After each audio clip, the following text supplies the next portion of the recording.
भगवान ने सबका। अब जब देखा कि सबको मार दिया, नारद जी के द्वारा बताई गई बात सब सत्य हो रही है, अब तो मेरी बारी आ गई। कंस बड़बड़ाने लगा, हाथ से तलवार खींच लिया सिंहासन पर खड़ा होकर के, अरे इन सब बरवासियों को पकड़ लो, कैद कर लो, नंद बाबा को पकड़ लो, कोई भी अनुचित व्यवहार करे सबको काट दो, मार दो। भगवान कहे कि इसका अंत आ गया। जो उठपटांग बकने लग जाए अनायास, उसका अंत आ गया। इसका मतलब भगवान कहा चिंता मत करो, वहीं आ रहा हूं तुम्हारे पास ही। कंस वहां से पीछे दरवाजे से भागने का प्रयास किया, भगवान ने यहीं छलांग लगाया, जाके बैठा सिंहासन पर, उसकी चोटी पकड़ जीत लिया, वहीं से पटक दिया नीचे, और ऊपर से तीनों लोगों का भार लेकर भगवान उसके छाती पर कूद गए। मुंह से खून का गमन हुआ, कंस के प्राणांत हो गए। बोलिए कंस मर्दन भगवान की जय। अब कथा ऐसी सुनानी पड़ेगी, और क्या करेंगे। राजधानी की तरफ पश्चात जाकर माता पिता का दर्शन करते हैं। दर्शन के पश्चात उग्रसेन जी का राज तिलक करते हैं। अब तक भगवान को यज्ञोपवीत संस्कार नहीं हुआ था, अब उपनयन संस्कार होता है। जाते हैं सांदीपनी मुनि के आश्रम में पढ़ने के लिए, 64 दिनों में सारी विद्या हासिल करते हैं, गुरुपुत्र लाकर माता को प्रदान करते हैं। पश्चात वापस लौटते हैं। उद्धव जी को बड़ा गर्व था ज्ञान का, उनके ज्ञान में भक्ति की छीटा देनी थी भगवान को, तो उद्धव जी को ब्रजमंडल भेजा गोपियों से प्रेम की दीक्षा लेने के लिए। उद्धव जी आते हैं, गोपियों के साथ उनका संवाद होता है। इसी प्रकरण में एक गीत है जिसका नाम है भ्रमर गीत। मधुप की तबंधो मास प्रशांगरिम शपथन्याहा। इस भ्रमर गीत के माध्यम से गोपियां भगवान श्री कृष्ण की पुरानी लीलाओं का गायन चिंतन करती है। उद्धव जी से पूछती है गोपियां, उद्धव क्या श्याम सुंदर कभी हमें याद करते हैं? वो तो शहर में रहने वाले हो गए, मथुरा नगर है ना, और कहाँ जंगली, वृंदावन तो जंगल है भैया, वनवासी का जीवन है वहाँ तो प्रेम की धरती है, वहाँ लता, वहाँ महल नहीं है, लता पता की उपासना है, वहाँ कुंज की उपासना है। उद्धव जी सारी वार्तालाप करके गोपियों के प्रेम प्राप्त करके उद्धव जी वापस लौटते हैं मथुरा। कृष्ण को धिकारते हैं, अरे कृष्ण तुम सच में बड़े निष्ठुर हो, जिनके रोम रोम में केवल श्याम ही श्याम है, तुमको छोड़कर तुम्हारा मन कैसे लगता है? भगवान ने कहा क्यों उद्धव, तुम कल तक तो कहते थे कि तुम बड़े मोही हो, तुम्हारे जैसा ब्रह्मवेत्ता भी अगर मोह के वशीभूत होकर के और गोपियों की बात याद करता हो तो वह तो मोह का कारण है। नहीं उद्धव, यह मेरा उद्देश्य यही था कि तुम जाकर गोपियों के प्रेम को प्राप्त करो।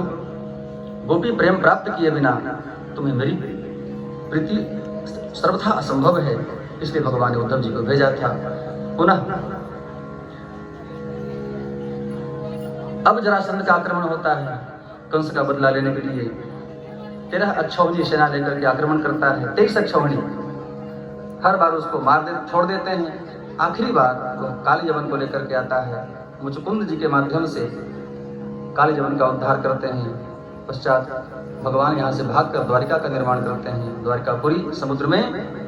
वहाँ भगवान के 8 विवाह होते हैं पहले, और 16,100 विवाह करते हैं। भौमासुर के द्वारा जो कैद की गई थी रानियां, राजकुमारियां, उनसे विवाह होता है। भगवान का विवाह 16,108।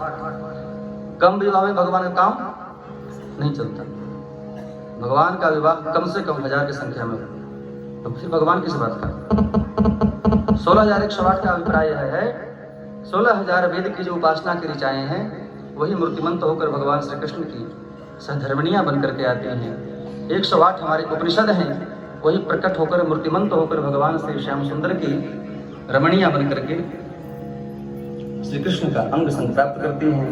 यही भगवान के 16,108 विवाह का रहस्य है। ऐसे नहीं कहना है भगवान श्री कृष्ण इतनी पत्नियां तो हमारी 16 कम से कम तो होनी चाहिए, रख के देख तो पता चल जाएगा। भगवान सर्वसमर्थ, कर्तुम अकर्तुम अन्यथा कर्तुम, ईश्वरः परमः कृष्णः सच्चिदानंद विग्रह, अनादिरादिर गोविंद सर्व कारण कारणम।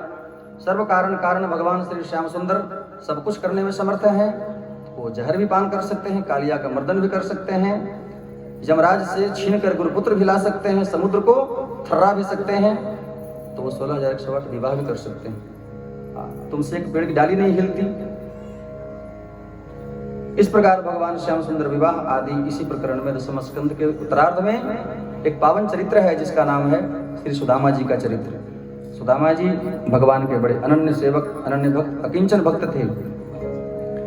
और श्रीमद् भागवत जी के दसम स्कंद के उत्तरार्ध के अंत में वेद स्तुति है जो बड़ी विद्वानों की शैली में व्याख्या की गई है। अब इस प्रसंग कैसे सुनाएंगे आप? वेद स्तुति बड़ा गंभीर प्रकरण है, इस पर दास का विशेष अध्ययन है वेद स्तुति पर।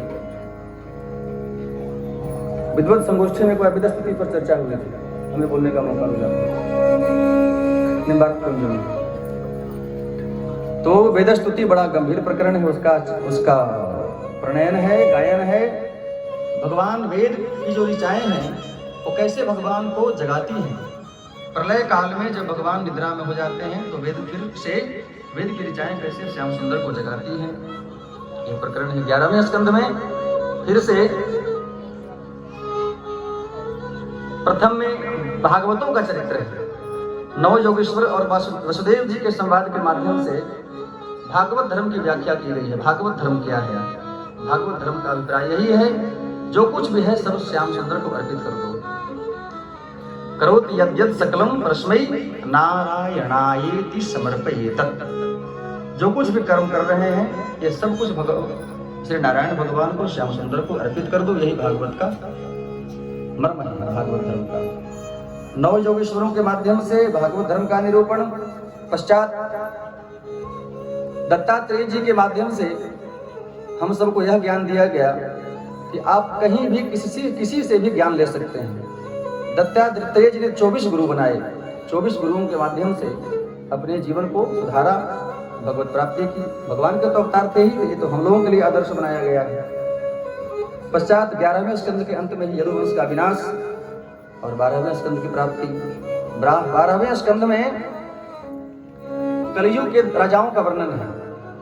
कलियुग के राजाओं के साथ साथ कलियुग का क्या लक्षण होगा इनका वर्णन है।